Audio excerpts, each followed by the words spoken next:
Hi guys! Welcome back to my channel Shweta kitchen. So, ఈరోజు వచ్చేసి మనము వంకాయ పచ్చడినైతే ప్రిపేర్ చేయబోతున్నాం. ఈ పచ్చడి మనము దోస కానీ, చపాతీకి కానీ, రైస్‌కి కానీ ఏట్లోకైనా మనకి యూజ్ అవుతుంది. అలాగే సింపుల్‌గా కూడా మనము చేసుకునేయొచ్చు. ఫస్ట్ అయితే చూడండి నేను వంకాయలనైతే ఇలా సన్నగా కట్ చేసుకున్నా. కొంచెం సాల్ట్ వేసి పెట్టేసేయండి. ఇలా సాల్ట్ వేయడం వల్ల మనము వంకాయలు కట్ చేసిన తర్వాత నల్లగా అనేది అవ్వకుండా ఉంటాయి. కొంచెం సాల్ట్ వేసి పెట్టుకుంటే. ఇలా వంకాయలైతే కట్ చేసుకున్న తర్వాత మరొక పక్క పాన్ పెట్టుకొని ఆయిల్ వేసుకొని మనం కట్ చేసుకున్న వంకాయలని వేసుకునేసేయాలి. ఇలా వంకాయలని వేసిన తర్వాత 1 ఆనియన్‌ని కట్ చేసుకొనేసి ఇలా సన్నగా కట్ చేసుకొని వేసుకునేసేయండి. రెండిని ఇప్పుడు మనము కొంచెం సాఫ్ట్‌గా అయ్యేంత వరకు వేయించుకునేసేయాలి.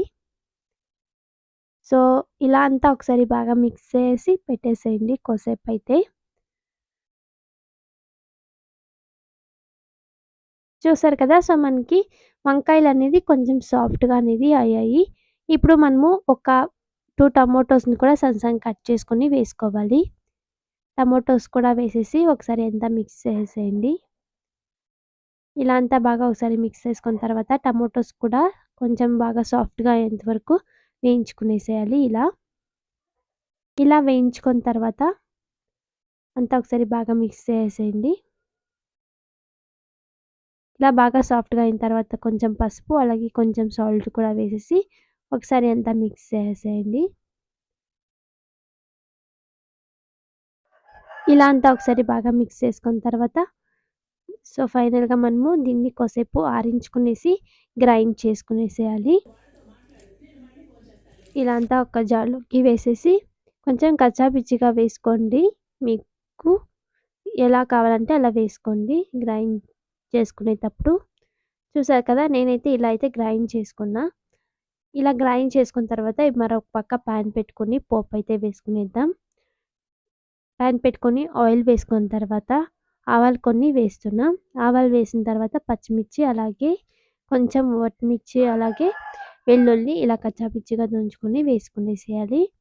ఇలా వేసిన తర్వాత ఒకసారి వేయించేసేయండి. కొంచెం స్లో మీడియంలో పెట్టుకొని వేయించుకోండి మాడిపోకుండా.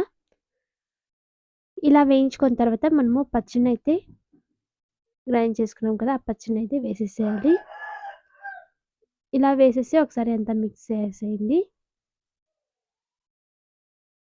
ఇలా అంతా ఒకసారి బాగా మిక్స్ చేసుకున్న తర్వాత నేనైతే 1 స్పూన్ కారం, అలాగే 1 స్పూన్ ధనియా పౌడర్ వేస్తున్నా. అలాగే నిమ్మకాయ సైజ్ చింతకాయని నానబెట్టుకొని, పిండుకొని వేసుకునేసేయాలి. ఇలా వేసుకునేసిన తర్వాత ఒకసారి అంతా మిక్స్ చేసేయండి. ఇంతే పచ్చడైతే మనకి ప్రిపేర్ అయిపోయింది. సూపర్ ఉంటది. ఒకసారి ట్రై చేయండి. వాటర్ కావాల్సుంటే ఇంకొంచెం వేసుకోవచ్చు. నేనైతే ఇంకొంచెం తీసుకొని కొద్దిసేపయితే ఉడికించుకునేస్తాను. ఇంకా ఫైనల్‌గా ఇలా అయితే కొత్తిమీరని వేసేసి ఒకసారి మిక్స్ చేసుకునేస్తే సో, మనకి వంకాయ పచ్చడనేది సింపుల్‌గా ప్రిపేర్ అయిపోతుంది. ఇంకా ఇది గైస్ ఈరోజు రెసిపీ అయితే ఇంకా ఫైనల్‌గా ఇలా సర్వింగ్ బౌల్‌లోకైతే తీసుకునేద్దాం. సో, తప్పకుండా ఈ రెసిపీ ఎలా అనిపించిందో కామెంట్ చేయండి. సబ్స్క్రైబ్ చేసుకోండి. Bye bye guys.